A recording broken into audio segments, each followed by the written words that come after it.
ourselves. Roos is going to be our caller for the day, right? Was that what we decided last I week? believe so, yes. Are you still cool with that, Roos? Yeah, I'm willing to give it a shot. Pog. And then you youngins and your slang. I'm not sure we need mapping if we're doing a city crawl, but is somebody willing to be our treasurer? I could do that. Is that the current plan for this session, is to do the city crawl this session? It is up to you, I believe. I can do treasure. I can be the treasurer. Now, this would be a good time, Roos, to see what the group wants to do. If you want to do a city crawl, if you want to go back to the dungeon, it's up to you guys. I have both of those things prepared. Okay, I will do what Ross does and pass the ball around. So, Ross, what do you think? I think we should do a city crawl, and my reasoning for this is that there may be someone here who we can bend their elbow and get more money out of them somehow, and we don't know that yet. We might be able to already start playing sides of factions and use Gunderholfen kind of to our advantage in that way. I mean, we have the two wizards, so yeah, that makes sense. We have a wizard and a druid. Is there a password for me to get in here? Nope. Also? Nope, Okay. no password. Awesome.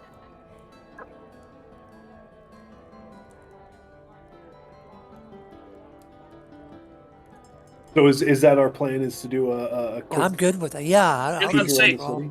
I was about to say, as long as everyone else is good with it, that does sound like a good idea. I'm cool. Yeah. All right. And you've You got guys- Wolf and his handsome face. He'll help you. Oh, that's You- right. Yeah, he's like got like an 17 charisma or something, doesn't he? A fighter with a guys- 17 charisma. Find yourself once more at Steely Sean's alehouse, meeting together over a pint of beer. It is an empty and cold night. It seems everyone is staying in and perhaps reading from the text of their from the text of the light, if they can read, or elsewise already asleep because the sun has gone down as of a few hours ago. What do you do? Bruce, we ought to find out about Steely Sean. Like, why do they call him we should just, like, find out everything. Yeah. Right, Yeah. yeah, exactly. I was about to say, we could probably just start here. We could see maybe what the patronage of this type of establishment is, maybe who runs it. Maybe he could give us the layout of the city itself. Maybe some rumors or something we could chase. If that's well, yeah, it's an inn, so that makes sense. So I think that's what we'll do first. Then we'll try to find Steely Sean. If you direct your attention to letter C on the map, this is where Steely Sean's alehouse is located. You would already know a few things.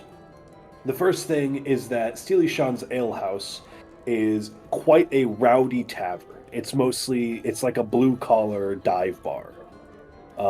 Mostly farmers, laborers, and craftsmen. The tavern itself is run, owned, and operated by Woolgar. He is the son of the previous owner, Sean, who has since been deceased. He is an old veteran of many battles, and he's very gruff in appearance, but he's been very warm, hearty, and friendly to you, except for those who are obviously wealthy. You've seen him throw out people who have been foppish or otherwise demeaning to others around them. You know that ale is 5 copper pieces, but for the price, he could probably charge almost double what he does. Okay.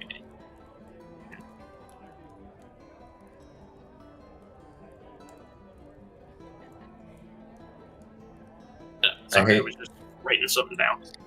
I hate to ask this, but I gotta ask. How is Sean spelled? S-E-A-N? S-H-A-U-N. Although, you know what? That's how it's spelled in the book. I'm going to say S-E-A-N because we're in Ireland.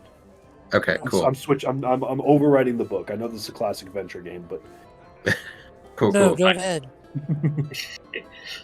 So basically, he's not charging as much as he could. He doesn't really care for foppish or basically rich people. Essentially, It's people who flaunt their wealth or who look down on others for not having that. You've seen many much more richer adventurers than you are come through, but they haven't been thrown out because they haven't been flashy about it or they haven't been mean about it. All right, so yeah, I believe Wolfwood actually is he here currently right now? Like, is he almost always? Wolgar is the owner and sole proprietor of Steely Sean's Alehouse. Okay, he works really hard. Besides a few barmaids, he's the only guy there. Okay, so I would look to the group and just be like, I think I'm gonna go talk to the proprietor of this establishment. Maybe he could give us some hints. All right. Give me a moment. As I straighten my armor a bit, and I just walk up to him and I ask him, "Hi, can I ask you a few questions, lad, if you don't mind?" Always. How can I be of service? You see, me and my group, we were just curious about maybe some interesting individuals or perhaps rumors of the city you might be able to tell us of. We're currently in search of some leads, I guess is the best way I can put it. If you don't mind me asking, sir, obviously. I'm willing to pay if you need it. He strokes his beard for a little bit, and he says, well, the only thing I can tell you is people come through here all the time looking for treasure and adventure around here. I know you and your friends are one such party of adventurers. He says, if you're curious, I'm sure you can find some people in town who would be willing to offer patronage for adventurers such as yourself. I know Proctor and Balfour, as mutually at odds as they are, tend to want to hire out the more menial tasks of finding things and mapping things and looking for things for them. Always try to get an edge over each other, those two. I don't dwell on sorcery. But I suppose working with those of the arcane is not necessarily a bad thing. It could bring us fortune. But as for those two, are there any other individuals perhaps that maybe would be of a grand standing within the city? Perhaps some that may be more unsavory? Perhaps those in the underworld that we should be aware of, possibly? He thinks about it for a second. He says, I don't really know. As far as seedy figures, not really. But I'm sure you can find some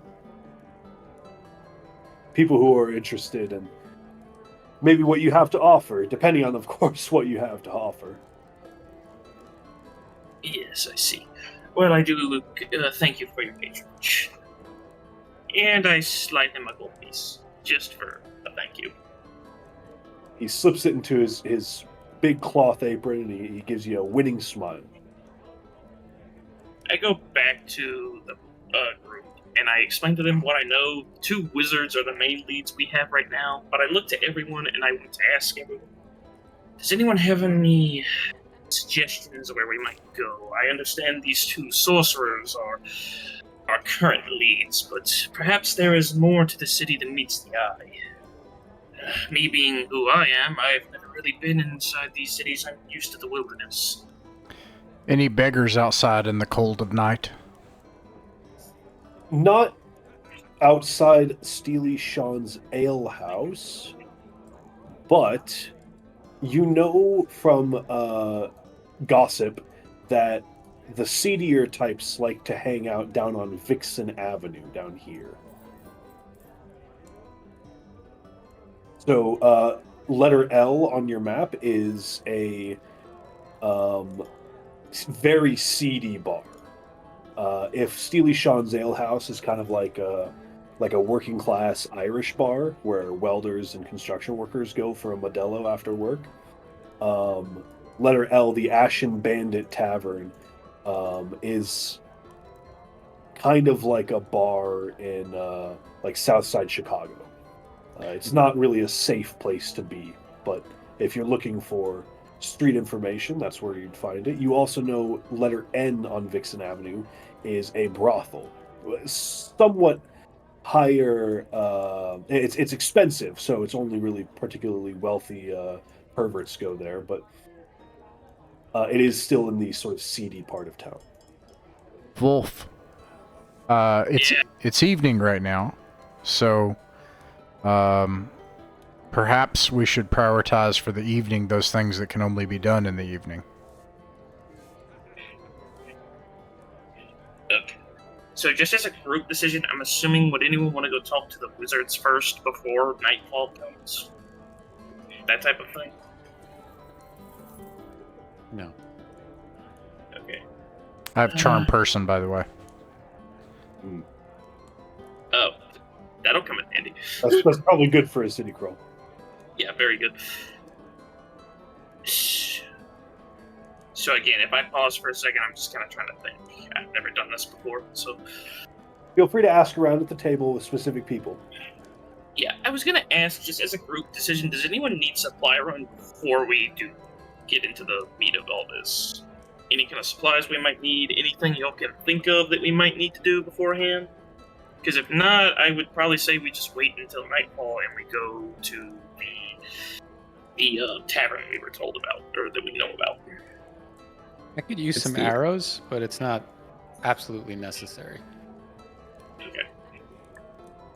And the name of this tavern is the Ashen. What was it? The Ashen Bandit. Bandit. So you know that Steely Sean's and the Ashen Bandit are both taverns. A couple of other places you've been already.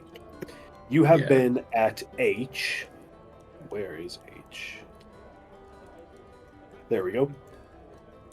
Letter H in between Oil Street and Whitty Street is the Silver Flogger Inn. This is where you've been staying. Sweet. This is an inn and tavern.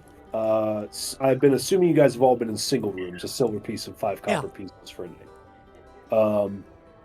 You have also been to Proctor's Tower, which is E. That is over here.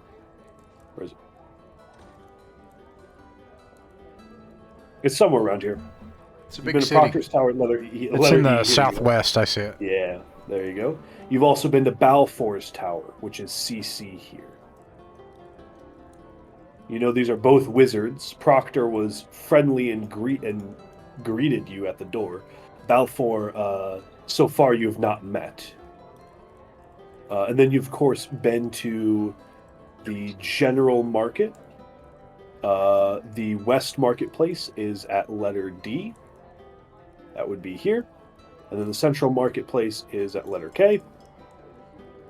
And for your fighting needs would be letter U, Adventurer's Shop and Smithy. There. These are places you would have been, and you would know the basics about those things. Obviously, you can ask me for details if you really like, but they're pretty bog standard classic adventure game locales. Obviously, except for Proctor and Balfour's Towers specifically. The other notable place that you have not been, but I assume you're familiar with, would be letter Z, is the Temple of the Light and a cemetery. The caretaker is Cathelia.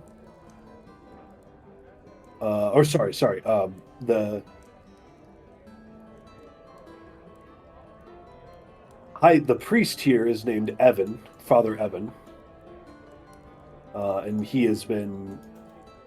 I assume if you would have gone to church, that's where you would have done it. That's who you would have spoken to. I don't have a super clear understanding of all of the details of the light, and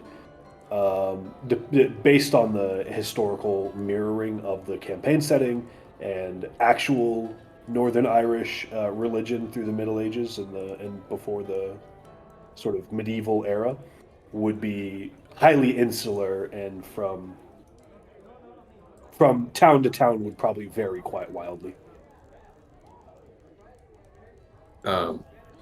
Two things that I wouldn't mind checking out, Bruce, would be Okay. if there's an expensive inn where rich people hang out because rich people have money to buy things and like ask for services. And this is something we don't need to check out as a group. I'm just curious, is there any sort of druidic presence in this city? Varga would be interested in that. But I don't want to do that today. That would just be for future reference. So you guys are actually in the middle range inn. There is a cheaper inn and a more expensive inn. There doesn't... I'm just double checking because I can't remember. There doesn't seem to be any druidic presence within the city itself. Cool. Cool. The more expensive inn is called the... where is it? The Crystal House Inn. That's at letter AA. That's right here. Sweet. It's right next to Gold Street. That makes sense. Yeah, for reference, single rooms at the Crystal House are 5 gold pieces a night. Oh, That would fancy. be. That must be a nice place. But of course, it's on the Guild Street too, though. So that would be interesting. Maybe there's some extra stuff there. So, out of curiosity, just in case, since Varga wants to do that, everyone is okay with going there first, possibly? Or would you rather, again, wait and do that while we do everything else? Or just as a group, what would probably be, in your opinions, the best thing to do, like, in that order? Because me, personally, I think it might be best to go to the expensive inn first. Because we're gonna make our way back to Nightfall to go to the seedier place, because that's where most of the unscrupulous people will be out and about. At least in my experience. If that is okay with everyone else. I like it. Okay. So, yeah, that's where I would probably say the group would go first, and they would probably go to the Crystal Inn. That's where we would head first. Okay. What exactly are you looking to do there? That's when I will turn to Varga and just ask him, so, what's the plan here? I'm not used to dealing with this. Varga will smile, and he will buy the group. He will go buy drinks for us, and I will slip some money to the bartender and ask if anyone here has been complaining about, needing help for anything. And Varga will just lock eyes with the bartender and sort of wait for the bartender to register that we are not dressed as well as the normal sort of guests of this inn, and see if he would understand that if they need some adventurers to do Well- some dirty work. technically, Okay. Ralston would be. He's wearing full plate. Well, Ralston can make me do this then. He can gesture over at us at the table. We're not. Yeah. Technically a ring, if that's fancy. I don't know. So for ale for your whole party, it'd be 7 silver and 5 copper. Sweet. Ale is It's gonna 15 be- copper here. This better be as good as Sean's. Yeah. Vargo just put down a gold piece and say, keep the change. And he'll put a second one on top and say, I'm looking for, if any of your clientele is in need of folks who aren't afraid to go out into the wilds and fetch things. He looks at you as he's serving the drinks, and he looks down at the money and thinks about it for a second.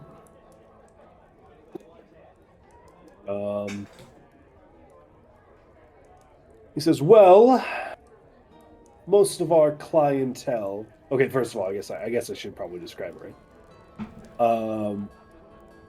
The Crystal House contains a 12-foot walled compound and a stable. The building is 3 stories high, and is run by Pheromund, an impeccably attired and groomed handsome man in his mid-40s.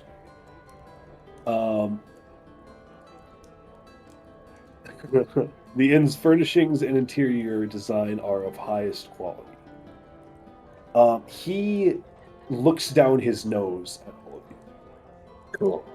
He's not incredibly interested in people who do things like trudge through swamps, making camp fighting snakes, and then crawling through dusty tombs and slaughtering mutated monster men for the pocket lint in their belly buttons. He says, "Sir, we generally serve the more affluent and respectable type here. If you're interested in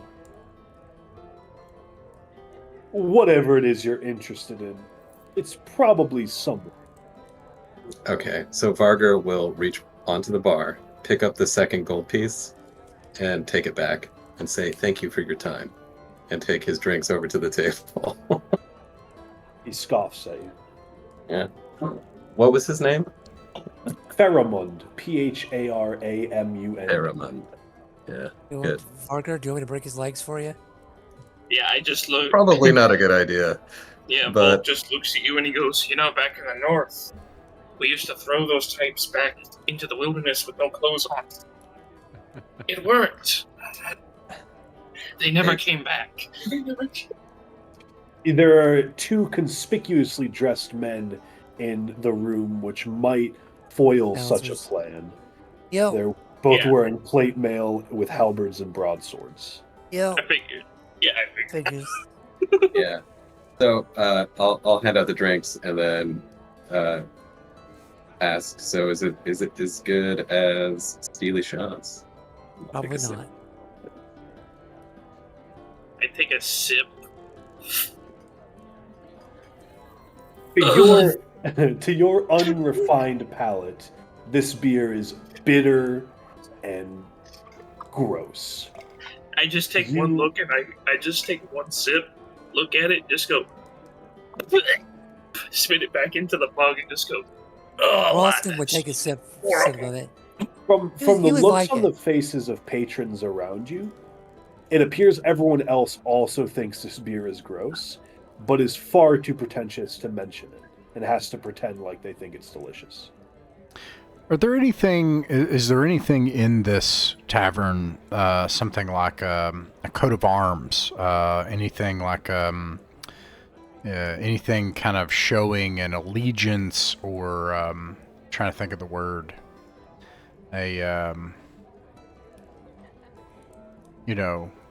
nomenclature to what they might have allegiance to, or or guild symbols, things like that. Including stamps and what do you call it? Brands on barrels. As you look around, you notice that the entire bar is conspicuously absent of those things. The lack of even import stamps on wine casks and flagons would suggest that this place is one that serves people who have serves a great many different coats of arms and would like to avoid favoritism of one for lack of another. This So way, it's all the noble houses are happy to be here. So it's a neutral ground. And that seems to be the theory, right? Yeah. So I was gonna say it seems like a neutral meeting place though. The other thing you notice is that the bar is truly impeccably furnished. It's not just that the furnishings are expensive and high quality, but the interior design is also quite impressive. It's not cluttered, nor is it sparse. It's not gaudy, but it's certainly not humble. The chairs and benches and stools are quite comfortable, and the tables are not. The tables are all crafted out of fine inlaid stone instead of wood or, God forbid, any other Is there anyone Low in this cost. bar that looks like they're not from Irene, or even from the Isles? It's hard. Probably not. It's hard to say. And in fact, some of the more elaborately dressed patrons might look like they have even a touch of the other to them. Inbreeding with exotic humanoid races such as elves might have influenced certain bloodlines in patronages. You know, in this part of the world, in Irene, that the fairy folk are quite active. And in fact, it's not uncommon to, in Albion, it's understood that there is the other, and there is law and there's chaos.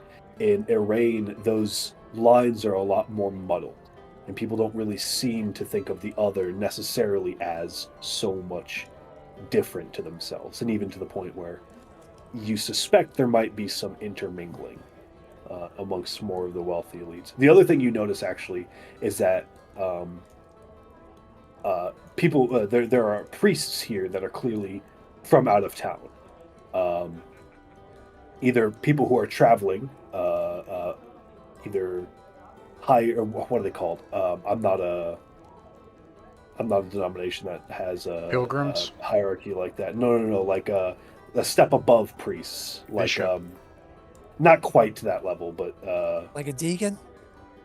it kind of people who would maybe go through and check up on different churches as they travel. Monsignor. Bishops, yeah, right? yeah, Bishops kinda, and yeah. cardinals and bishop, Yeah. cardinal. Yeah, like we're all not that. quite to the bishop level, but Yeah. people who are So either basically, itinerant or basically a monk, kind of in a weird way. yeah, Maybe. it's a weird in places like this, in such far flung realms away from the heart of where the church is. They need people to check up every once in a while, and so there's at least two priests here that aren't full-time priests, that aren't like Father Evan, who does stay here. They're probably passing through, going to go to another city after they leave here. So, William's wondering if. Sorry, go ahead. well, I was gonna say, I just wanted to ask one question, if that's all right, while we're here. Being that this is on Guild Street, does there seem to be a particular presence of maybe like a certain guild within this tavern, or maybe in a way like any kind of guild presence is basically what I'm wondering. Like maybe more influential, maybe more popular, or is there possibly just a bunch of different ones converging here? The closest that you could approximate to a guild presence is this is where most of the very wealthy merchants rub elbows. Okay. So and then- mercantile. Yeah, and then nobility is a guild unto its own. In fact, nobility is structured very similarly to a guild, but the class of nobles is like a large amalgamation of guilds that are even potentially adverse to one. So, like I said, the closest thing you could see here is merchants or people who are very, very wealthy. But also, this place is frequented by The nobility, but there's a merchant presence and nobility. So that's most of the merchants here aren't people you would see in your line of work. They're gem cutters, or money changers, or finesmiths, or fish oil salesmen, or people who deal in antiquities or exotics, for example. Spice merchants. Yeah. Spice, incense. I already said finesmiths and money changers, but people who would, but even to the point of like upper echelon services. Yeah. Very, very niche services type of thing. Okay. you might see some artisans of very, very high level, like finesmiths or weapon or armor smiths that deal in the ceremonial, for example, but even that might be a little bit rare, and those would be found in larger cities, generally speaking. Understood. I do thank you. William, you were trying to say something earlier? Apologize. Oh yeah. just wondering, William's wondering if he can overhear, eavesdrop, pick up the content of any conversations floating by. Does he hear any thieves' cant, perhaps? Anything tickle his ears as he listens around the room? No thieves can't, and as hardened adventurers as you are, the conversation is by and large incredibly boring here. Okay. It's mostly about recent tariffs and policy, or Okay. a lot of it is very trite or banal, surface level philosophizing. These are people who think very highly of themselves and speak Okay. as if.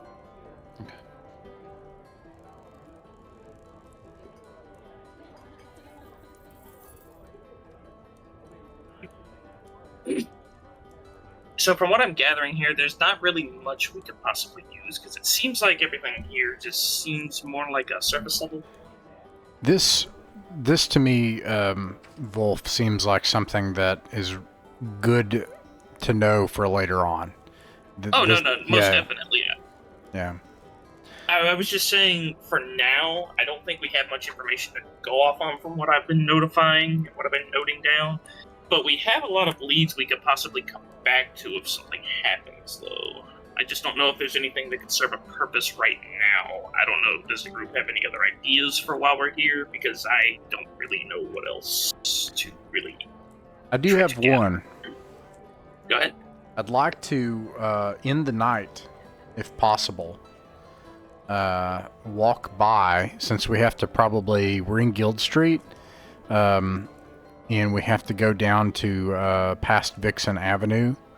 I'd like to go down past, what's his name's tower?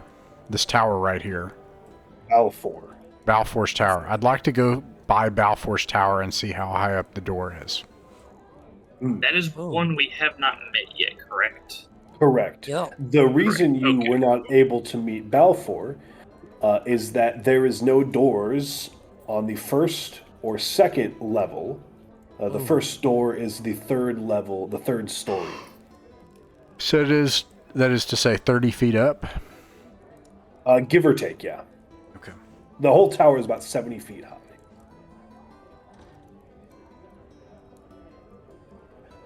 Wolf just looks at that and just says, God, I hate sorcerers. But just as a curiosity, so we're gonna walk past the tower, or did you want to try to get his attention in any way before we move on? Nope. I just wanted to know how high up the door was. Alright, understood.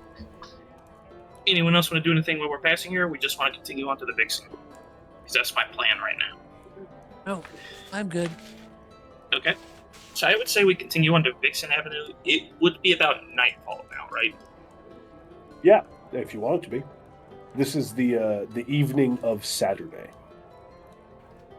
Understood. So I would say we go past there. I would say we would stop at the inn first, obviously. That would be our first stop. Unless anyone has a detour they want to take. Which, if that's the case, that's fine. Oh. But if not, my main plan was just to go there to the tavern and try to take in the atmosphere and see if there's any certain individuals that might stand out that we could possibly investigate or possibly just see about. A couple of quick notes. You pass by the aptly named Beggar's Lane, and since this is outside of the temple, there are a fair few beggars to be found here. If you ever want to find beggars, that's where it's going to happen. You have to pass by the brothel to get to the ale house. But once you do...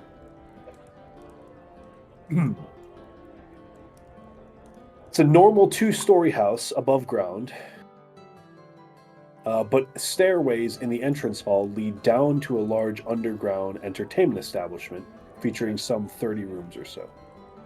The rooms feature particular fantasy themes, but the cheaper ones may only contain a bed. All classes of customers are welcome in the establishment, and prices for a night or an hour range from 5 silver pieces to 250 gold pieces. Security is quite heavy, but it is a particularly rowdy section of town. What is it called again? This is the Ashen Bandit Tavern.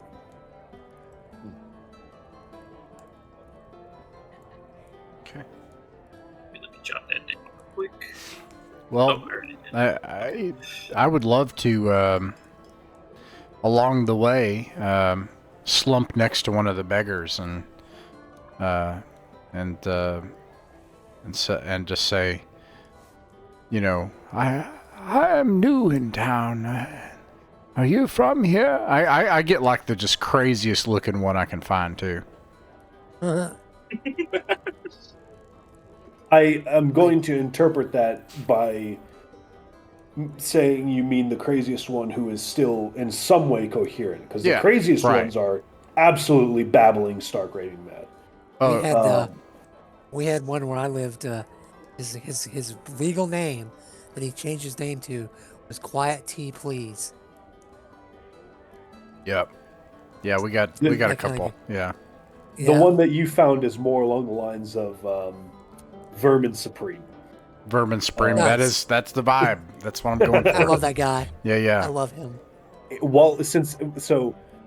is quite cold out, so much so that y'all must don heavy cloaks or capulets. He is wearing almost nothing besides he has sort of like a sackcloth shirt on, a sackcloth tunic, and he is wearing one tattered and ruined boot. He has a scraggly beard and hair that looks like it was transplanted from a lich. He is old and graying and is missing most, if not all, of his teeth, and and that's been the case for a while. He's got that thing that people with no teeth have, where it looks like their jaw is like curling up into their face. Yeah. Just like my uncle.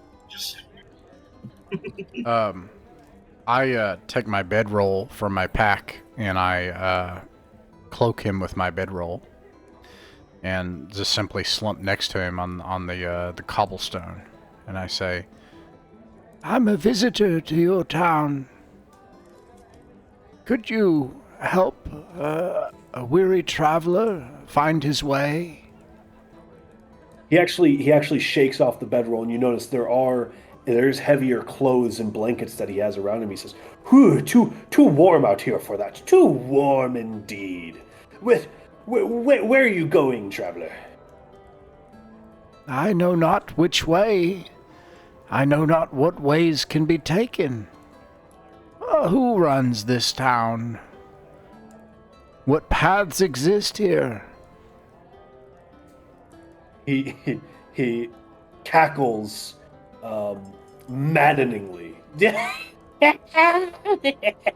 Who runs this town? Oh, well, the people at the higher ups, the barons and the nobility would tell you that they run it, or maybe the merchants run it, but really it's a secret cult. It's a secret. There are assassins. It's the cult of Afraz is who really runs this place. They live in the tunnels and underneath the wealthy merchants, and they make human sacrifices, and they're going to get me one day. I just know it. But as long as I have my incantations and runes, they cannot get me for now. And he points in the dust on the street around him, in the dirt and mud. He has scrawled incomprehensible language. Dang it. I wish I had read language. That would be fun, but I don't. So, okay, the cult of what? Say again? He called it the cult of Afra. Afra. Okay. That sounds terrible. I see that you've prepared well. I take my gnarled, bony hand and gesture toward all of the nonsense runes. And I say, I might be able to help equip you to defend you more. I take my other hand and I show 3 gold coins. If you could show me where they come in and out, the Undercity. He looks hungrily at the gold coins. He says, I cannot. Even if I knew, they would kill me for knowing, let alone telling somebody. I know because they take the beggars. They take them. They're people on the streets who are here one night and tomorrow are working jobs. But I know people who are on the street who can never work jobs. They're like me. They're burdened and gifted with knowledge and cleverness that they cannot function in normal society. And they take them and they brainwash them and they change them into people they cannot be. Oh, that's terrible, my friend. I take a long, bony hand. The winter winds, they waft my robe a little bit and reveal a little bit of a goat hoof. And I lean in and I say, "But we're friends, remember?" And I cast Charm Person on the least important person in the city. Give me a second. Let me think about how I want to handle this. Charm Person, does it get a save? Yes. Yeah, Okay. that's the one thing. Yes, that he has a chance to save. Yes. All right, he did not make a save.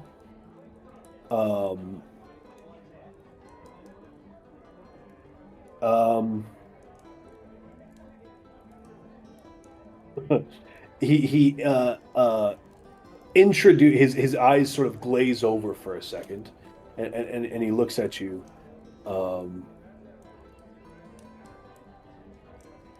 For a second, surprised to see you there. Right. Yes. You, of course, are we're his best friend in the friends. whole world.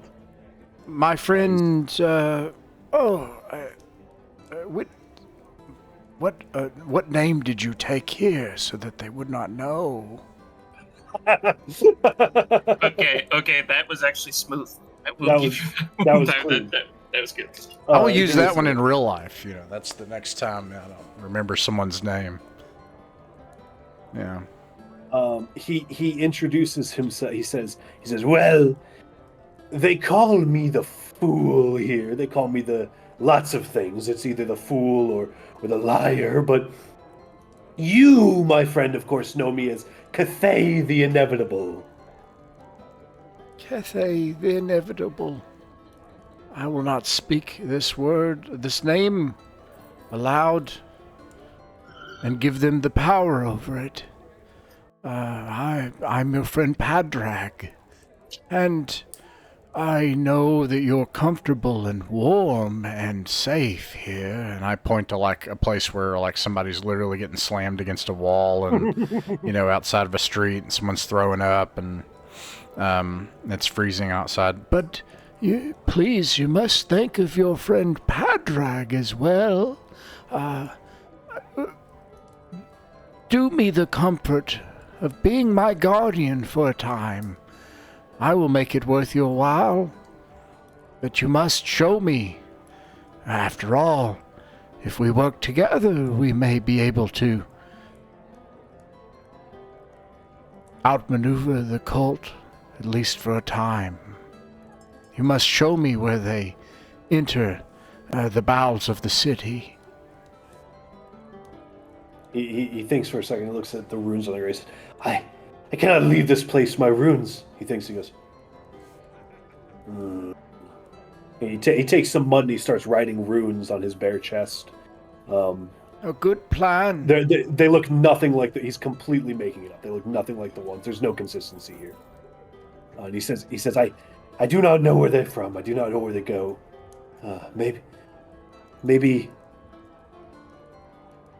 Maybe one of the thieves could help us. Yes. I can't seem to remember. A friend of yours? No, I have no friends except for you and... Of course. Well, it's pretty much just you, I think. Very well. Let the us. thieves operate out of the tannery or the tavern or all over the place, really. Maybe if we can find one to be friends with us, maybe they could help us. Indeed.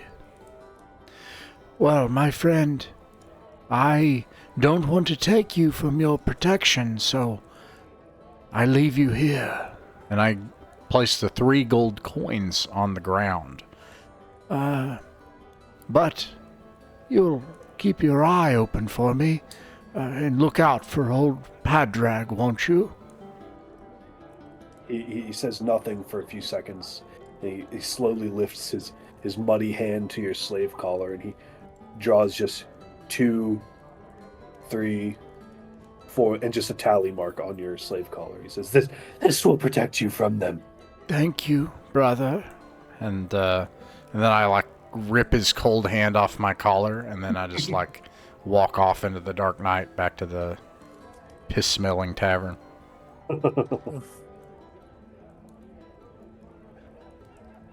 Okay, we made a friend.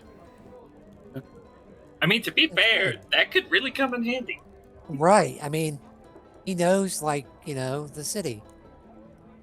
Or nothing at all. That it could be either one of those two. It could be either one of those two.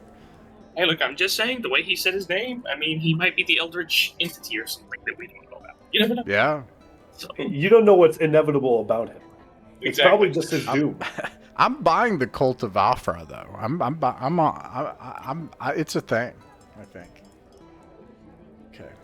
I also think that I actually genuinely think he just sort of rolled out that there is an entire association of thieves here. So, I think if we he could... at least insinuated it might be interconnected somehow. Right, he was saying exactly. thieves or... Yeah, I think that was just something that came out naturally. So I think if we can find an inroad for William, then that might actually prove really useful. Yeah. Well, that's what I was actually going to ask, while we're in this tavern. Specifically, I would know William is a thief, right? Obviously. Mm-hmm. And I would just say, you specialize in this type of thing, correct? Yeah. I know how to face a foe head on, but I know nothing stuck in the shadows. What do we need to look out for here? I would keep your purses close and covered. Yep. For one. Your sword's handy. Keep your swords handy. Oh, I've got my hand on my sword the whole time. Or my battle axe, or whatever. No, my battle axe. I don't have a sword for the battle axe. And if you hear anything that sounds funny, make sure I hear it too. That's why I've got you right next to me. Sounds like a plan. Did you use your thief? You were trying to exercise kind of your professional skills. Did you already do that, William? What's the question exactly? You said I did you try to listen around here, or was that somewhere else? Oh, that was in that other space. Yeah. Okay. Yeah. I don't know if the detect sounds applies strictly in that scenario. I mean, it's up to the boss. But I was wondering if there was anything I could overhear that was interesting. I just wanted to make sure I didn't step on it with my hobo shenanigans. Oh no. No, that was awesome. So, as we're just sitting in this tavern, I do kind of I take his advice, obviously, because I'm listening to him more than likely right now, because he is professional in this type of environment. And I am we're trying to listen out right now for anything that might catch our ears, our eyes, maybe. Just anything in particular, but like I was saying, I would be consulting to William when it comes to anything I am unfamiliar with in this kind of area, because again, Wolf is not very familiar with the intricacies of thievery. But just as a question, is there anything in this tavern right now that would maybe kind of catch the eye of anything that we're looking for specifically, or anything that stands out in particular? You're asking Christopher that? Yeah. Yes. Let's see here. If I wasn't clear, I apologize. No, I think as far as things that stand out, the I think the first thing is that it's not like a seedy place. It's quite clean and well furnished. It's not gross or doesn't feel especially dangerous, except for the clientele. Probably a third of the people in this bar are scary looking. They look like they're interested in harming you. It looks like they can see right through your purses and into the gold in your soul.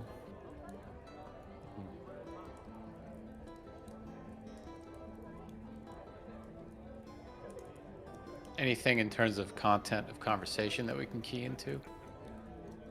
No, actually, it's almost impossible to hear any particular conversation. Either people are deep in their drinks or are speaking in such hushed tones you would have to be very conspicuous trying to listen to them.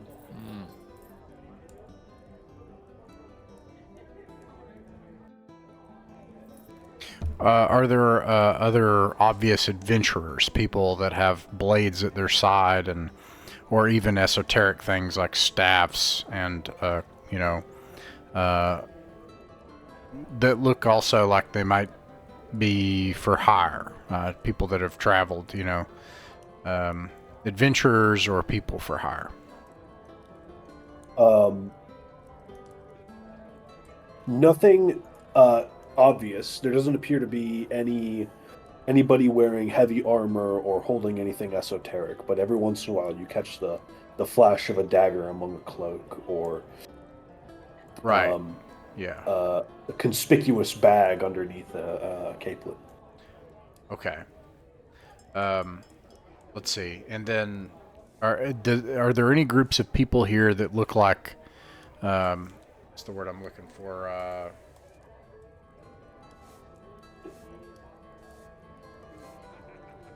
Brigands? Travelers? A vulnerable roustabout. Someone who's made their way over onto this end of town and is drunk or loose with money and tongue. No, people don't come over here if they're drunk, loose with money, or tongue. So okay, yes and no. They don't come into the tavern if they do that. You're going to find those people at the brothel. Ah, well. So I was about to say the brothel would probably be more of a place to find the wealthier constituents in this type of place. Yeah. So as a curiosity, I'll ask this as a group, just because, or some others could go there while we stay here. Would everyone want to go to the brothel first to check that out? Maybe just scout it out, possibly. You can go in there, but I will not go in there. I'm a child of the light. It sounds like, being outsiders, it sounds like we're going to have some trouble making inroads, and that people are pretty tight-lipped. God, this is true in real life. Just go up to people and start asking about who's in charge and who you can stab. It's kind of hard to make your way, doing that. So, I'm not hearing that there are any inroads we can make in this tavern right now. That we ought to go over to the brothel and patronize it in order to try to get information. That's what I was thinking, mainly because, like you said, it's going to be hard to try to get anything here because they don't know us, and they definitely do not trust us here, especially right now. Yeah, that's. I was kind of looking if there was anybody vulnerable, but if that's not the case, then yeah, we should go find where we can spend money in order to get information. let's do this then. I gather the group and I say, you there, Ralston, I believe is your Yes. name. I understand you are a Mm. child of the light. You might wish to sit this outside on this one. There are many things Yes. you are about to see that you do not want to see. So, we shall head to, what was it called? Did we ever know the name? Or is it just a brothel? Yes. The name of the brothel. It's got a name. I just thought it would have a hanging sign that just said broth without the L. It is called The scalded cat. the Scalded Cat. I promise it has a name. I cannot find it for the life of me. Crown, Crystal House, Temple.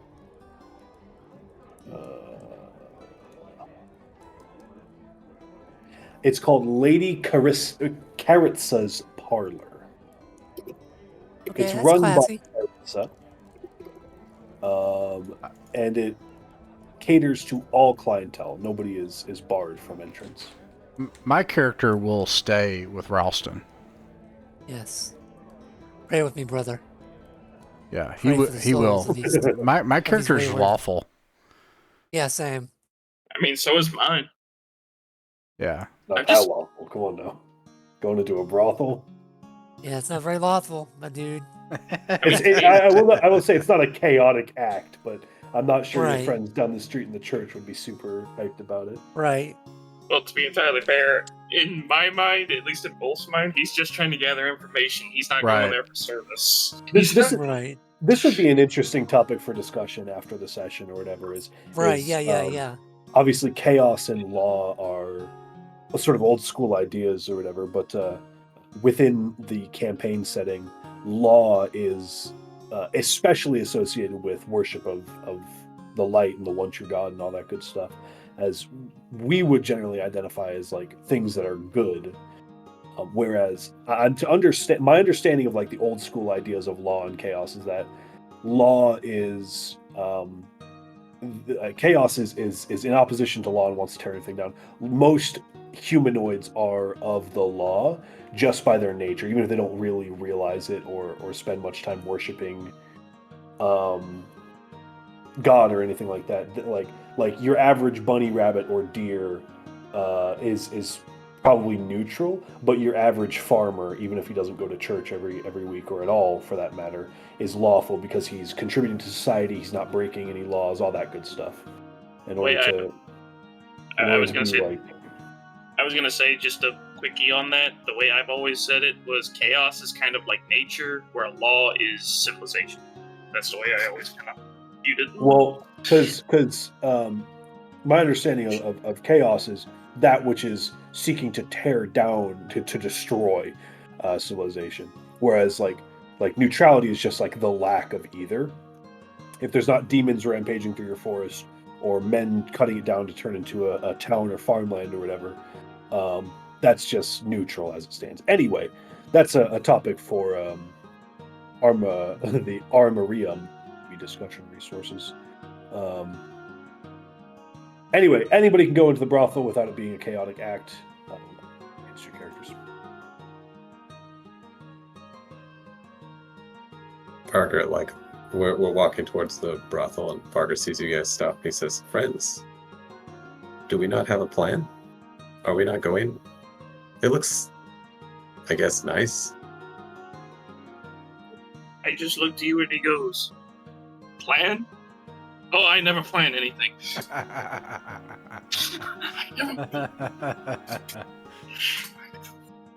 Nice. Ralston will be on his knees praying for the souls of these poor unfortunates. Oh, dude, I totally mixed some stuff up. I gave a description earlier that corresponds to the brothel. What you said for the Oh. tavern, I was like, Yeah, that sounds a lot like that a would be broth. that would be the description like, for the brothel. I've, this is Two where all the stories. I've scary been to people bars are. like that, so it's really fancy for a low fantasy bar, but Yeah. The brothel is a normal 2-story house above ground. Stairways in the entrance hall lead down to a large underground entertainment establishment featuring some 30 rooms. Many of the rooms feature particular, quote, fantasy themes, but the cheaper ones may only contain a bed. All classes of customers are welcome in the establishment, and prices for a night or hour of fun range from 5 silver pieces to 250 gold pieces. Quite heavily armed. Oh, Sweet. gosh. Is there a bar in the brothel? Doesn't look like it, no. Okay. Okay. I don't know how we're gonna apply, Ross. How did you want to apply patrons who would be too drunk to have good sense in this section of town? So, interestingly enough, while there's not a bar in the brothel so far as you can tell, there are people who are clearly drunk. You think they may have either come from a different tavern, or there is some sort of alcohol going in or out of here. Okay. So I was going to actually suggest just the group can say anything if they have a plan on this. I was just saying William, being the thief here, might be better to scout out the potential in the drunkards that come by. I guess the rest of us can gather intel, but I think that would be more of like a kind of just a scout out to see who goes in type thing. I don't think we would have to really necessarily go in ourselves just yet. Mainly because, like you said, it seems that people are coming in drunk, and because this place, like you just said, has like a night with like 250 gold, you know that probably means they get some very wealthy clientele, if they're willing to charge that much for that type of thing. You think it's probably people who are upper middle class. The wealthiest of the wealthy people in town will get their whores sent directly to them. They don't have to. They don't go past Cathay the inevitable to get to their. Wait, so Hordash exists? Oh goodness! I'm sorry, I had to. No. It's more like a fantasy depiction of like an Arabic harem where they're people in the belly dancer costumes fanning them with great palms kind of deal. Okay. That makes Sort of like a live-in maid, but doesn't do any cleaning. Or maybe does one very specific type of cleaning. I mean, I think you guys should just go in and spend money and have fun and get some info. Yeah. That's all you had to tell me, I say as I just waltz in. I will pray for your soul, brother. I'll pray for all of your souls. I don't know why, but I cannot shake the mental image of a guy just in the muddy street just praying in front of a brothel. I don't know why. It happens. So anyway, I just walk in. So who's going with me and who's not? I'll go in. I'll go in with you. Okay, William is going with me. Varga's gonna hang out with Ralston and Patrick. Okay, so is it just me and William? Fofford and the Grey Mouser here. Yeah, that's Right. what I was about. That's What I was about to reference. I just walk in with like my arm around William. I just go, "Hi, lad, let's have some fun." As I just walk in and I take in the scene and just see what's going on, right? Like just take in the atmosphere, so I can kind of formulate an idea of what I need to do here. Yeah, this is a well-run and well-established operation. The entrance hall in the front, there's basically nobody there. There is the patron that you can see, Lady Karitsa. She is a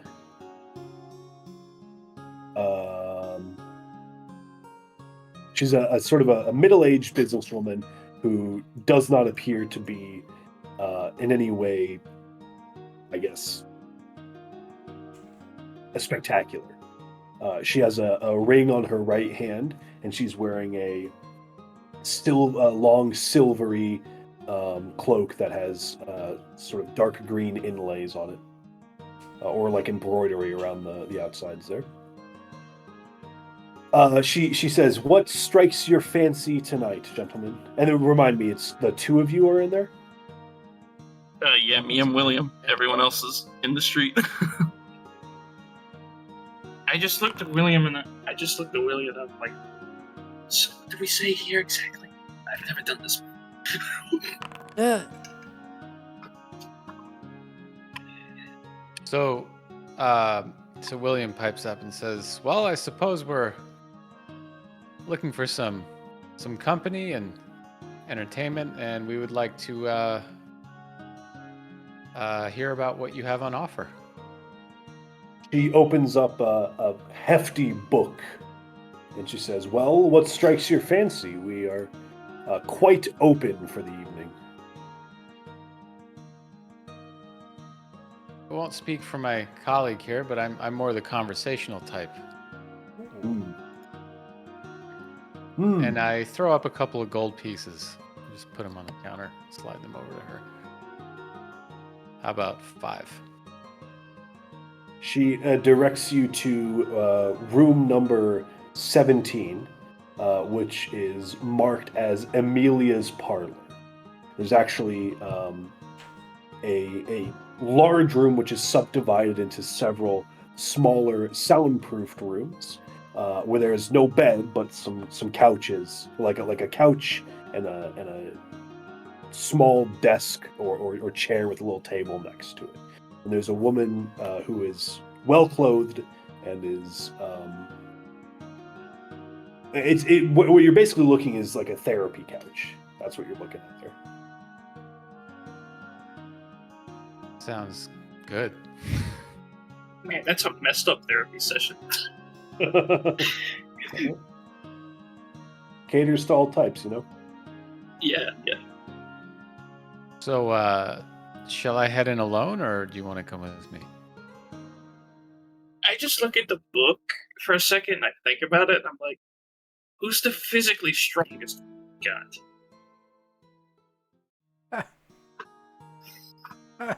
The physically strongest? Yes. Uh, Dude, if What's you're gonna Bria? have a therapy session, both things he's gonna have a brawl.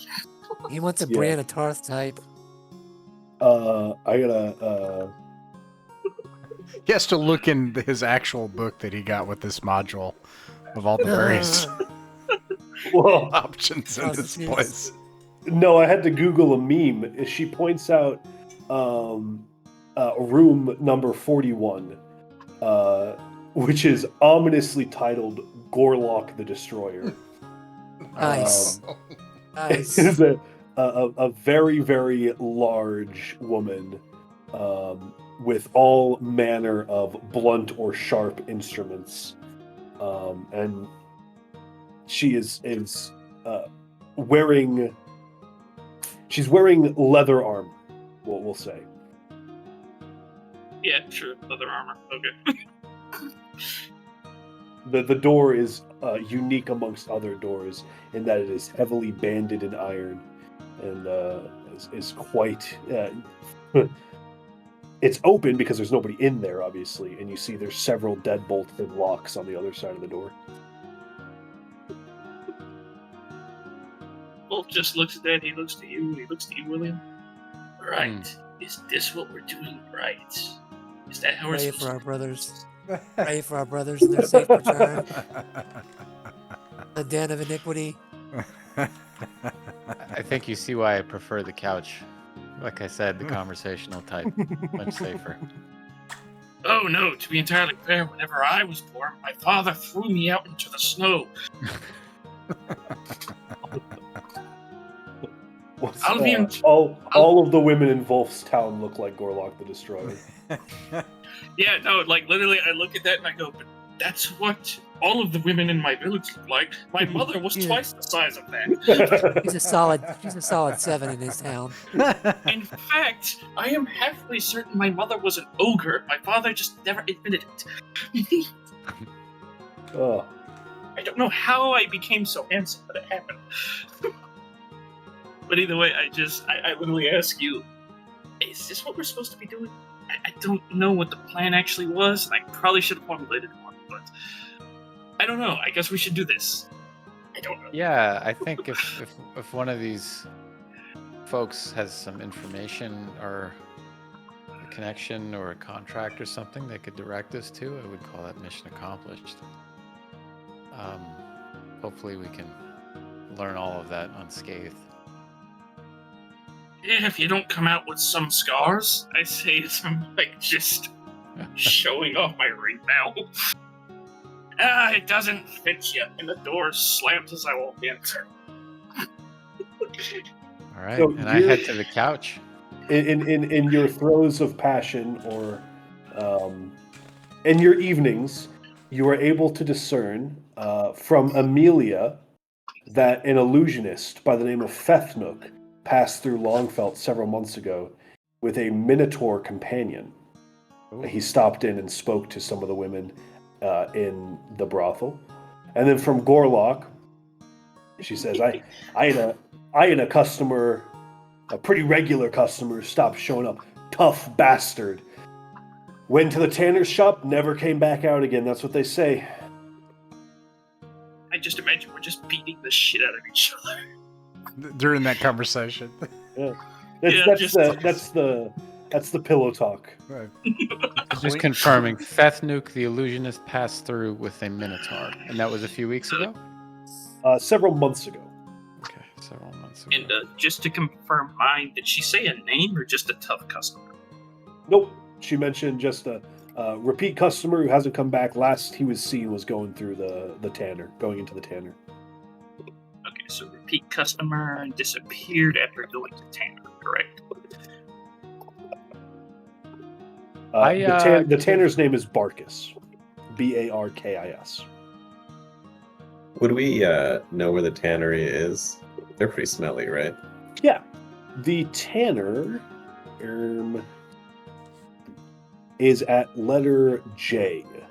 Nice. Cloak Alley. Not too far away from you, actually. So William leaves 3 gold with his therapist and thanks them, and says, my companions and I are looking for information and work, if you know what I mean. And if you hear anything, please let me know. I will come back within a couple of days or weeks. She looks you up and down and says, "Yeah, I think we have your niche already filled. If you understand my drift." I do.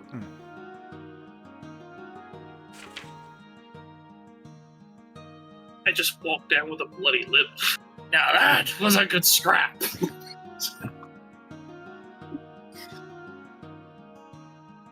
And I pay her however much I have to pay her, I guess. She's one of the cheaper rooms.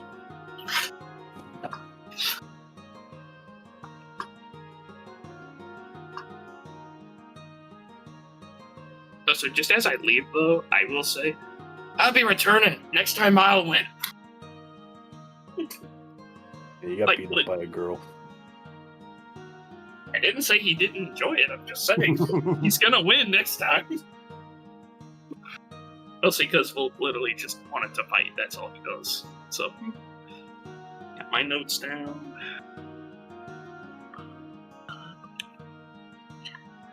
Alright. Do you guys want to try to,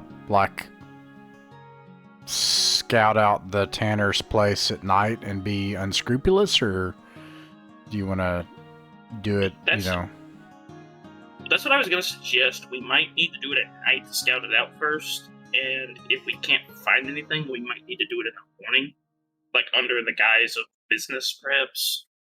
Okay. Something of the sort. If that sounds like a good plan to the rest of the group, unless someone has an alternate plan they would like to suggest. I think we can scout it out tonight. I like that idea. Okay. As we're walking towards it, Varger will mutter to himself, I'm going to cast Detect Magic so that I can see if there's anything magically on the outside of this building that would be of interest or would make us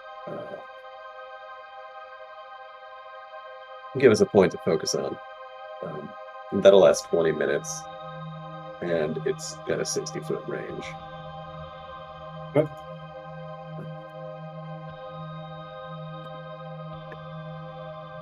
Just as curiosity, I was just gonna ask real quick.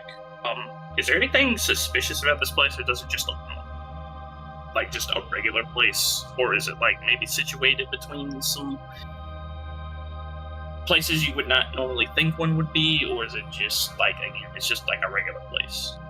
I mean, it is in a relatively destitute part of town. This is sort of the seedy part of town. This whole southeast area, from pretty much from Proctor's Tower to the church. That's the sort of I mean, look at the names. We got that says Stabby Lane, Sly Street, Groper's Alley, Cloak Alley. You probably don't. I mean, the fact that you guys are down here at night is a testament to your bravery. Oh no. We're not going to Groper's Alley. Just in a way, you've kind of already been to Groper's. Yeah. I look at my two companions and went out of the brothel, just gonna shake my head. What was the lady's name again? The big lady? Gorlock the Destroyer. Gorlock the Destroyer. That's Gorlock. Out of character, she'd be a good hireling, probably. She makes way more money doing this than she's wow. probably Okay. making. All right. Good for her. I love this because the reason we're adventurers is because we're like schmucks. Like less than the less in the city. This is great. Right. You don't just walk in here and own this place. Like these people are way better off than us. Hey, look, like I said, Wolf is happy. He got a fight. That's all he cares about. Yeah, it's the people who adventure are either stupid, desperate, or desperately stupid.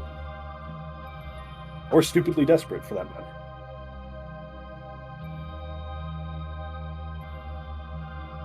Or just crazy.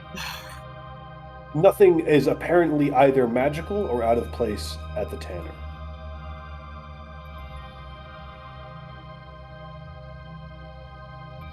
The place seems to be locked up for the night.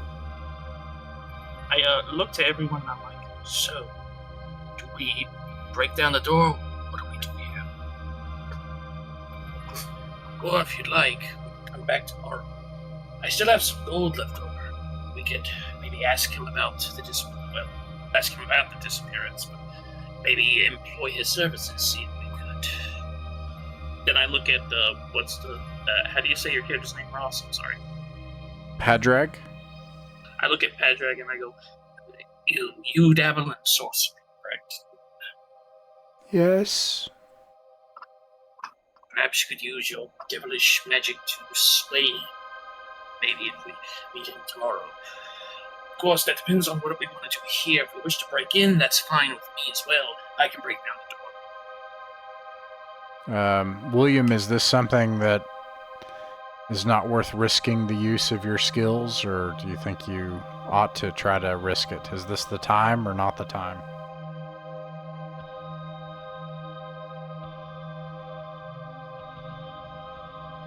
He is muted. Oh, sorry about that. Yeah, you're good. Big deal. That is a good question.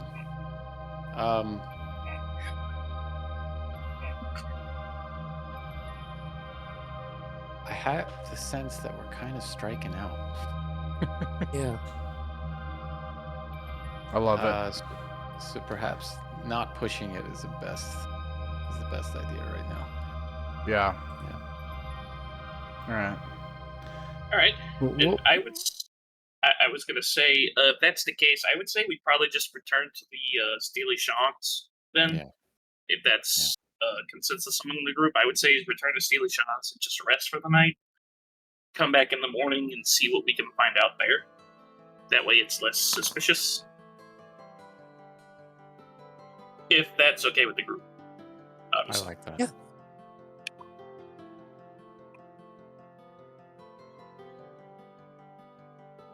Okay.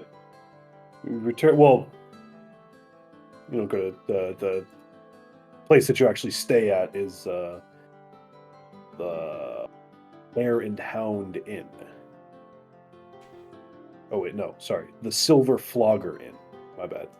That is at H here. You rest for the evening. It's a windy night. The wind howls against the walls of the inn, creating ghostly and stentorious tones.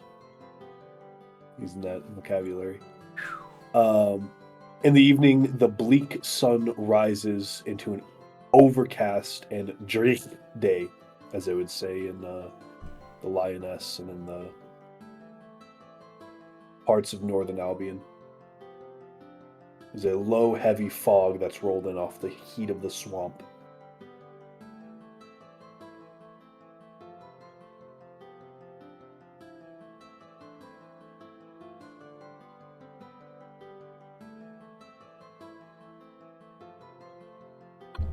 Tanner first. Oh, that's mean, what I was about to say. I was. Oh, sorry. Go ahead. Well, sorry. I was just saying I was writing down some notes. That's what I was going to say. I'd probably say we'd go to the Tanner first, unless someone has a detour they need to probably do. No. Which I was assuming not, but... Sounds good. I would like to do one. Oh, okay.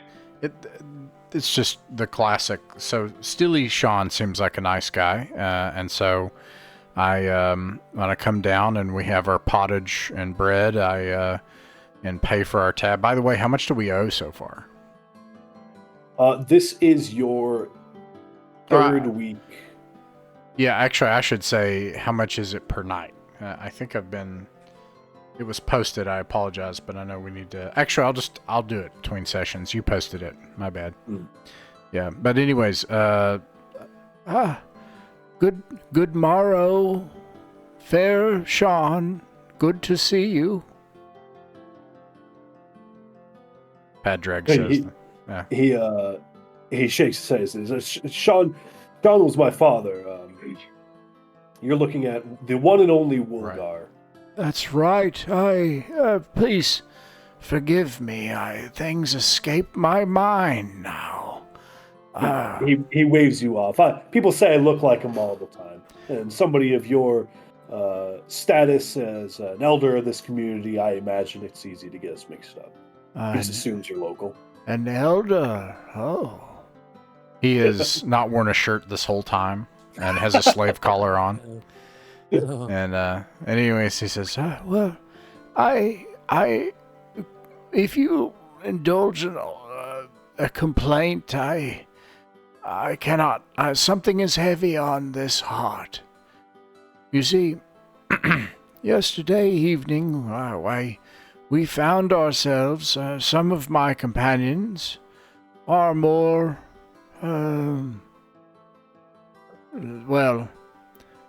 they desire things that are different than I do. The things that young men desire. We found ourselves on the other side of town. And I just wanted to tell you that I appreciate you. And I give 5 gold coins. I want you to know that I appreciate what you do in this town because we found ourselves. Have you ever heard of this small establishment? I believe it's called the Crystal House. The mere name of it is enough for Woolgar to spit on the ground behind the bar next to him. He says, Of course I've heard of it. I would rather go around like the beggars on Beggar Street than hear of it again. As do I, brother. I'm sorry to hear that. I didn't mean to antagonize you, my friend Wolfgar. I don't wish to burden you further with about this place, but I just it's heavy on my heart. It interrupted my sweet dreams last night. You see, they were quite cruel to us. It interrupts my dreams most nights. You may notice the ale here is particularly delicious because I'm trying to counteract the dregs that they serve in that place. It's disgusting. Barrow. They're all pompous. They all pretend like they like it so that their friends think that they're cool. We have a real taste here. We actually enjoy the things. We don't pretend to like things just because it's the cool thing. Your ale They are is not Clearly children of the quite light. worked up over it. Oh, all of a sudden, like Ralston's there, like saying they're not, cast out by God now. Oh, Ralston. Yes. Oh, well, I don't know anything about that. I just, but who did they, are they owned by the Baron of these lands? Who owns that ale house? He says, I couldn't find any coats of arms or guidons or banners or a sign or symbols of guild ownership. says it is technically operates as a public service due to the patronage of the various noble houses and of course the Baron, but it's the prices there are so exorbitant. It's might as well be one of those big city Albion churches that they're technically a charity, but all they do is take money and they don't give any. You know what I'm saying? Not like our good church and our good proctor here. Oh, Yes. well, you're fond then of your parish here. Oh, Father Evan is wonderful. He's only done good by us. I see. Would you say this is a goodly town of people? It seems to have some ills. You mentioned the beggar alley. We found ourselves somewhat lost last night. I believe we came to the other side of the wall on the other end of town. I'm surprised their people didn't freeze to the ground last night. He shakes his head. He says, "It's sad, really. They have this public service of this highfalutin, expensive alehouse, if you can even call it such a thing. But they do nothing to help the mentally ill of our town. Mentally ill? Oh, surely, either mentally ill or possessed. Sure, you must surely mean that they have poor humors in their blood. They're Some of their spirits are stirred the wrong way. I mean, their minds are afflicted with something. Ill humors. If you go down today, ask around for the fool. He will show you what mentally ill, what it means to have a decaying brain. It's as though you have pox of the brain. I've never heard of these things, but who is the Baron of the city? Have you not heard? No. Oh, Baron Gertrude Duplessis. He owns Longfelt and the surrounding lands, and he resides in the Citadel, Whoa. which is up here. Oh, the castle. There's a castle. I totally missed the castle. There I feel is like a castle. I feel like that should have been as the mist clears and the sun rises, a castle looms. There is a castle here, guys. The Citadel. I don't know why I didn't think of that medieval city. There's always a castle. I mean, We've yeah, been actually. talking about nobles all night. This is true. This is. I feel like. Okay. Well, anyways, the Citadel. Wow. Okay, that seems really important. Now, he's called the Baron in this module, but he's more like a count. He's a local landholder. A layered. Yeah, he doesn't really have he doesn't have counts whom serve under him, but he has a higher up before you get to the level of kings and such. So Right. the Baron is a bit of a misnomer, but that's just because the populace here is still far removed from other cities and towns. It's even more pretentious because he's using like Roman titles and things from Albion instead of Irene. Yep. Nasty. He's clearly not really of the area. His family hails from Frank. Oh not no. From, his line Oh is no. back to Frank, but it's quite far removed. Okay. All right. Revolution side quest. Well, anyways, later. Okay, I'm sorry. I had a point to all this. Oh, the gold. This is all very helpful, Woolgar. If you happen to find any work, by the way, or know of anyone who has had any problems, we'd be happy to help. He thinks about it for a second. And he leans in closely. He says, well, I have heard some stuff. Oh? I would never recommend going to another alehouse or tavern, but I don't personally deal in stolen items or ransacked goods. But if you're looking for somebody who does, the Ashen Bandit Tavern is where you're going to find that sort of thing. He says the other thing is that the Deputy High Constable, Astolf Renswald, one of the Baron's lineage, of course. The nepotism in this city is disgusting. Says he's been seen meeting with some shady, hooded characters in the evenings.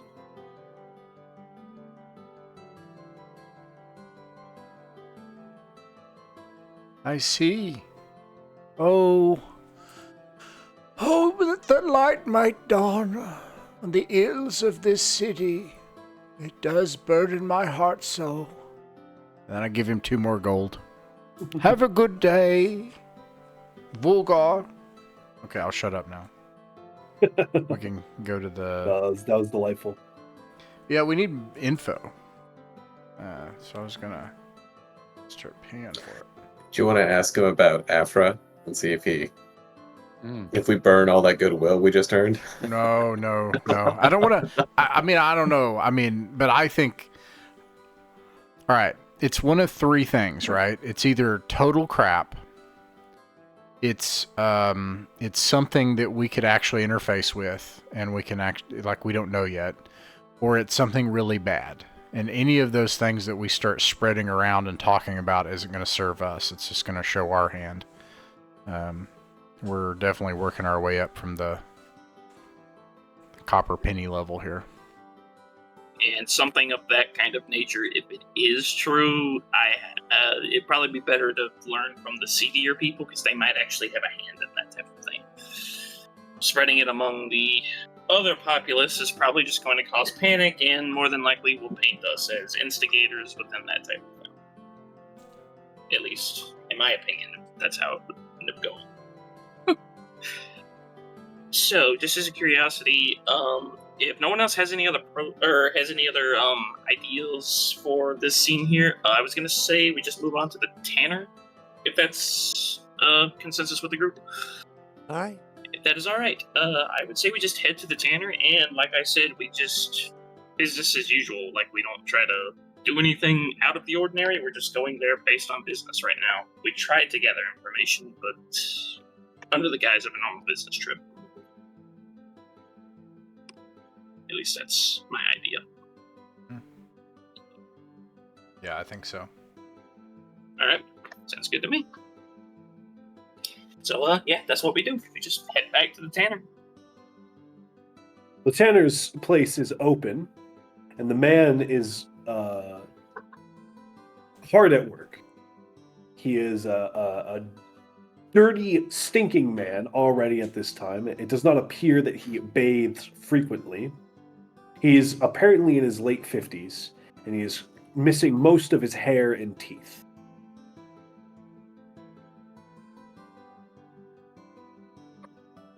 He actually does not notice you come in. Okay. So what I was going to actually say in this kind of case, just as a question here, I'm assuming this would probably be more of a job for William at this point, right? Because I'm assuming we want to sneak around and try to find stuff here. Maybe some evidence, possibly. I'm just trying to think of the best way to approach the situation, because We have a lot of money, or I do. I don't know about you guys. Yeah, I And have quite a bit of money. I'm all Well, I do about too. like making friends first. So like if we can, Yeah. if we can find a faction and get an in with them, just to kind of get our toe in the door and even possibly do work for them, we can back away later or try to get out or stab them in the back or I actually to go further than that, I actually think it'd be cool to play both sides and start right here and see if we can find an in to get tested to learn more about potentially what could be a criminal organization, and then go right up to that citadel and say, hey, do you have any kneecaps that need busted, and do chaos and law in the same day. That's why I love the party composition. We can do shitty things, we can do bad things, and we can do good things, and I don't have to feel guilty. But I would agree with that. Yeah, I've got money we can pool into that too, if that's what we want to do here. So we know someone disappeared after going here. So I guess what would probably be the best opening for this, though, is the question. I guess just try to buy some of his product first. Well, first of all, okay, so you said he is toothless and hairless, right? And Yes. seems out of his mind and he's not paying attention to us, right? Correct. Okay. And then what does it look like in here? And, I assume it smells awful and that there's racks and stuff. And there's probably stacks of hides and smoking things and smoky, does it just seem like he's in the midst of work, or is there anything peculiar? Does it look like the hides are things from the local ecosystem? Does this look normal? The hides are largely sheep. This area is well known for its wool production and sheep farming. While it would appear on the surface that Barkus has not noticed you, if you watch him carefully, he's aware of your presence. And then William has noticed signs of this being a potential thief safe house. Oh. How so? Yeah, There are certain scrapes on the floor that would indicate furniture being regularly moved around, probably to hide things. And then there are a few. You know how in like the 30s and 40s they had the hobos had like their own signage to show like, oh, this place will give you a free meal. It's kind of like that for thieves. So I defer to William then. Yeah, that's what I was going to say. If that's the case, I would defer most of the expertise here to William. Well, obviously, all the expertise. He's the only thief here. Yeah. So the guy that's caught us, like, is that you said is aware of us. How do I want to ask this? How does that look? Does he look suspicious? Is it neutral? He looks gross. Yeah. It sort of depends on your perspective, right? So he doesn't look like he's about to rob you or anything like that, but he's definitely suspicious of you. He's definitely wondering why exactly you're here. He's eyeing you up and sort of doing an ocular pat down, you know? Is it all of us or me in particular? All of you guys. Okay. I try to quietly confer with Roos. I could approach him directly. I would just be like, what do you think is the best course of action? All right. If you approach him directly, that might, but just beware, he might be a little to the far side, if you understand. So I move over to him really slowly and smile. Greetings. He says, "Oh, I'm sorry, I didn't hear you come in. How can I help you?" I'm William. I put my hand out. Pleasure. He shakes her hand. He says, "Gylard Barkus." Hi, Lord Barkus. Pleasure to meet you. Mm. Yeah, my companions and I are just getting acquainted with the area, and we were hoping to learn a little bit about this place and perhaps get to know you all. Hmm. He thinks for a second. He says, "Well, I'll try to help as I can. What can I do for you? What would you like to know?" Well, we are the type that likes to work in general, so if you know of anyone that needs that kind of thing, I mean that could be a start. Hmm. He thinks for a second. I can't find it in the book here as quickly as I would have wanted to. How exactly does thieves can't work? My understanding of it, which may be wrong, but I thought it was essentially like their language. They could. Oh, you know what? I think this Slip would and be an otherworld gazetteer question. Yeah, that's called the neutral language, Okay. which is just thieves can't. Okay. So they're just able to communicate that they're thieves between each other through phrases and euphemism, right? Like hand signals, phrases, euphemisms, Yeah. symbols, that kind of thing. Yeah. He says, "Well, any friend of mine is a friend of mine," he says with a small chuckle. He says, "Is there anything in particular you'd like to know? I'll try to help where I can."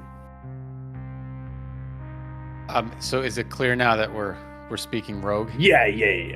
Okay. You guys are. That's unambiguous. Okay. Well, it's ambiguous to everyone else. Right. Perfect. That's good. And are we in my peripherals? Are we being watched? Are other people keying into the conversation? Not so far as you can tell. Okay. Okay. There's no windows in this building, so it'd have to be somewhere hidden. But yeah. Okay. So what I try to express to him is, we've been adventuring in the area, and we're actually, looking for our next destination, if you know what I mean. We did hear this bit about an illusionist passing through here with a minotaur, but I'm assuming that probably isn't relevant to the kind of thing that you and I notice. he thinks about it for a second and is His like, name was Fethnuk, from what I hear. "Yeah, I can't say I met him." But you heard of him. Said, "Well, I know a guy who knows Balfour. And they might have met at some point in time. You'd have to ask Balfour."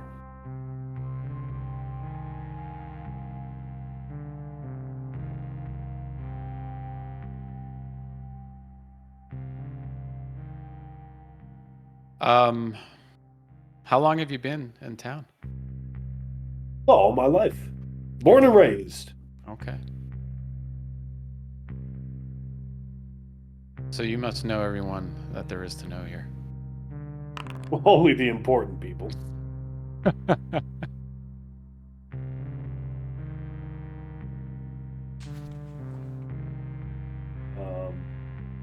Give me a second. Yeah, I heard a die roll. My blood pressure went up.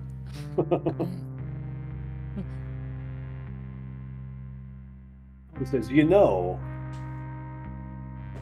you're looking for work, one of the constables, Merrick Vanderhout, is believed to be in an amorous relationship with Lady Caritza. Lady Galania might be looking to pay somebody who can confirm or deny this.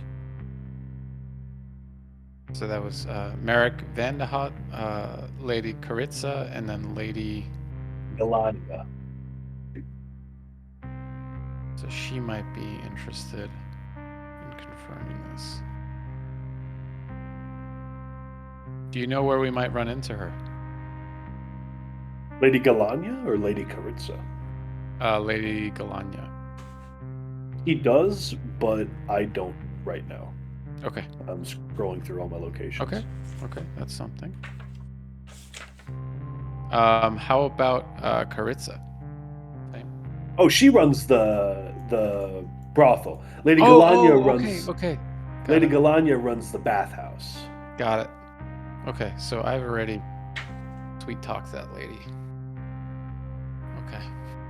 Or tried to anyway.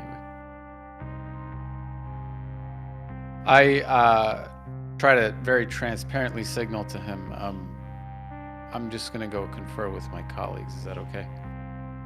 He says, "Oh, I'll be here working on my hides." Okay. So I go back to my buddies and share what I've discovered. And is there anything specifically you'd like me to try to drill down into with him? He seems kind of open. Bull just thinks about it real quick, and he looks to, crap, Ross, your name again. I'm sorry. I'll give it. Padraig? Padraig, yeah. I keep wanting to say Pindar, but it's not Pindar. That's right. There was a Pindar, yeah. That's I keep trying to say that, but I just looked to Padraig and I'm like, and I ask, do you think it would be wise to ask this one about that cult, whatever it was that man told you about? I don't think yet. Soon. This is something that must cook for a little longer, I think. Indeed. We need to gain trust, power, friendship. Yes. Indeed. And the light. I just looked at William and I just say, I think for now it's best to leave this where it's at. We go based on what he just gave us for now. I hopped up, so I'll mention after the session, I made a big boo-boo here, but I'll tell you later, Christopher, but, so I may have missed, did he give us like a job or info or a lead? He said that Lady I'm getting all these names. There's so many of them. Lady Caritza Lady may be having an Caritza affair is- with Merrick Vanderhot. Yeah, one of the high constables. And then the woman who runs the bathhouses, Lady Galania, might be looking to pay somebody to confirm this or get some dirt. Which could throw us into a really big scandal with the nobility. Yeah. Affair with who? Lady Caritza. Caritza. I'm having an affair with who, sorry. Merrick Vanderhout, one of the high constables. No. High constable, okay. Looking to confirm. Bathhouse. This is good. It's not so much that we want to do the bidding of Lady Galonia, but the big information is that Lady Galonia and Lady Caritza and Merrick Vandal are enemies. That's useful. Very much so. Yeah.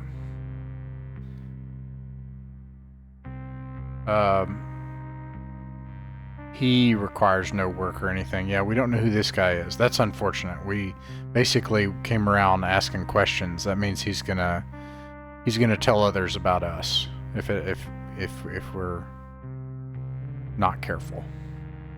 Well, that's what I was saying. That's why I said we don't need to push much further right I see what now. you mean. Yeah. Because, like you said, if we ask too much, that probably means others are not going to want to do anything with us if we screw up. Or do bad things with us. Yes. Yeah. Perhaps we could seek legitimate work. Just go to the church and to the citadel and see if there are bounties or help along the road and things that need help with in the city.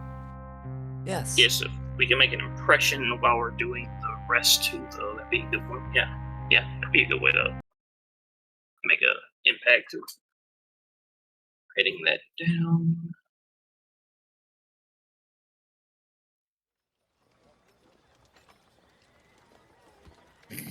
What the fuck? What? Roleplay. Roleplay. What happened? Just the in the roleplay, Kathai the Inevitable informs you that the Eyeball Man has told him that if he leaves the city, the trees will turn him into a small puddle of urine. Oh, That's what he don't- says. That's, That happens after today, like between now and next week.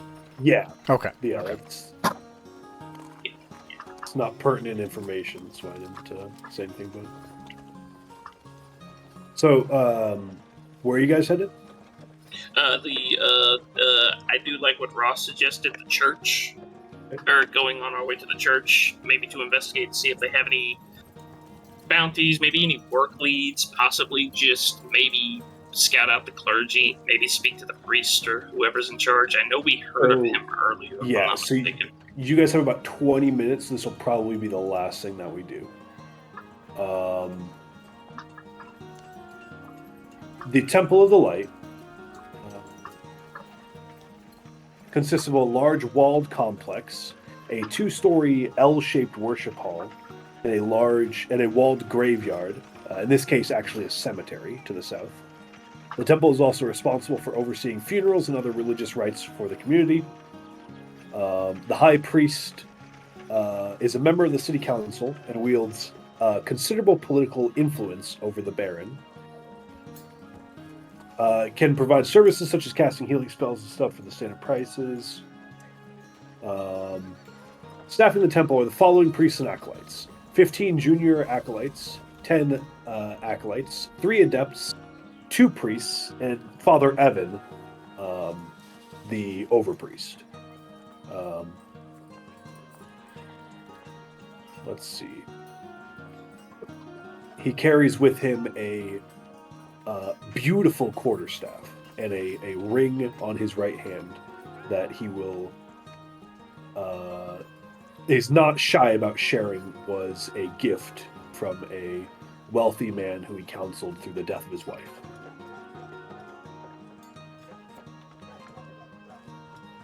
They're also providing accommodation and support to an adventurer, Hirionis, Hirionis.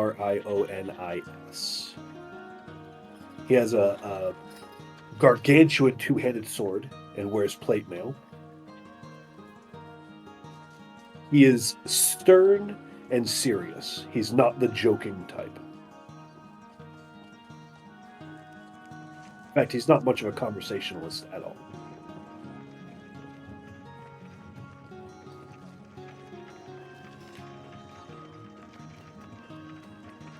What do you do? Ralston, you want to ask this guy if he has duties Yes. with which those with I would- swords may help? What would it be? What would be a title of respect, or worshipfulness, or Your father or your father? grace. I kneel and kiss his ring. He waves you off. He says, "Stand up. I'm not like the monsignors in the big cities of the south and in Albion. You have to worry Father, about any of that stuff." we are a party of poor adventurers, and we would like to know if there's any way that we can help the Church of the Light in this city. We are men of arms. We are druids.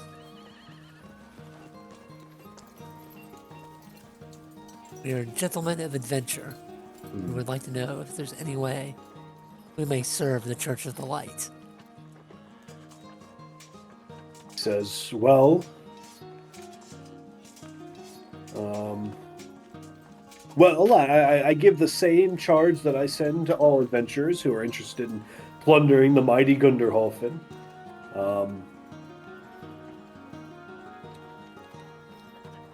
the one thing that the Church of the Light is currently interested in is we've heard that there is a secret complex somewhere on the 4th level, and we would love to get our hands on a map that shows how to get there. Whether you author it or you find it, it doesn't matter. We have put a 1,200 gold piece bounty on that. He says, also, there is rumors of a missing divine artifact. Give me 1 second.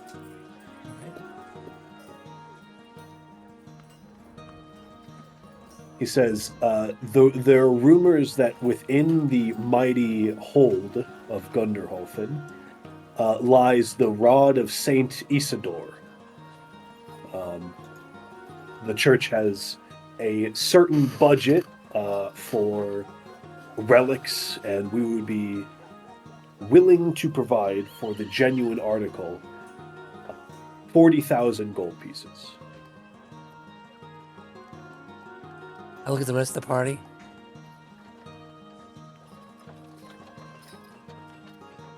How does that sound, gentlemen? Sounds like a mighty fine undertaking. And Your we'll be helping the Father. church. Father, we will do these things that you ask of us. They take us time, but we will do them to the best of our abilities.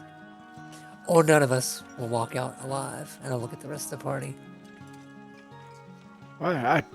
Ralston keeps like turning the dial up every time. I don't know about that.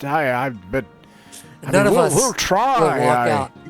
None of us will walk out alive. We'll do our best. I try to like get him out of the church. He's got like Ralston has like the religious zeal in his eyes. Ralston is literally telling us he will kill us if we... He didn't. Ralston flunked paladin school.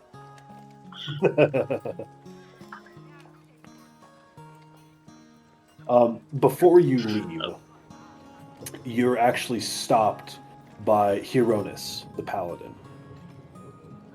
He says, he stops Ralston in particular, but I assume Ralston would share this information with the party. Yeah. He says, I see the burning of the light within you. Yes, brother. It is my sacred charge, which I pass on to those who have the same zeal of the tree. I seek to root out a cult complex within Gunderholfen. The demonic, the chaotic, the foul, infernal cult of Afra, hidden deep in the complex. I have with me all that I own.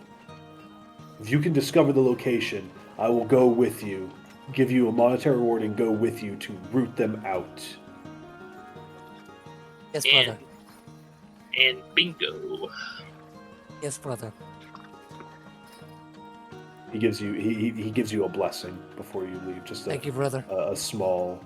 He blesses you in the name of Saint Christopher, who is the patron saint of travelers, if I'm not mistaken. I do not come from a tradition of saints, so I don't know my saints. If I'm not mistaken, is this based off? You Yep. said it was Ireland. Is this Catholic? It's Yeah. what is it, Ross? Based off of like 9th century Western Latin traditions. We could talk about it after if you want. Yeah. Yeah.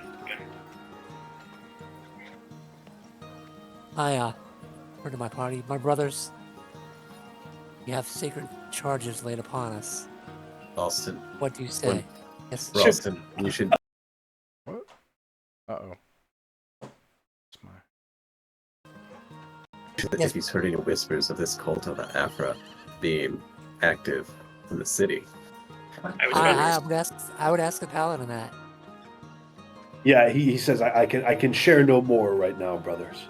But if you find them and you bring them their location to me, I will Maybe in reward that you handsomely. foul house of ill repute.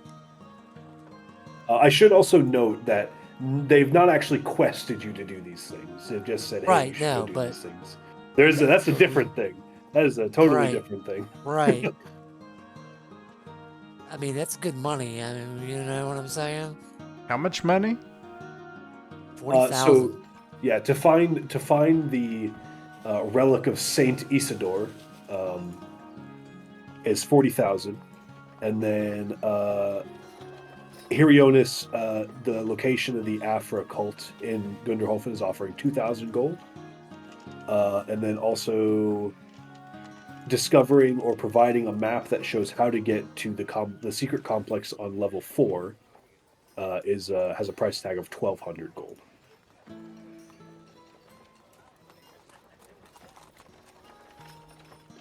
Okay.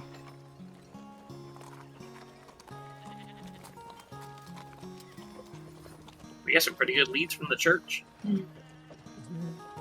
That's pretty good. See, brothers, this is why we should have relied on the church first. Instead of you two going into that foul place. I got a good fight. That was important. Foul place.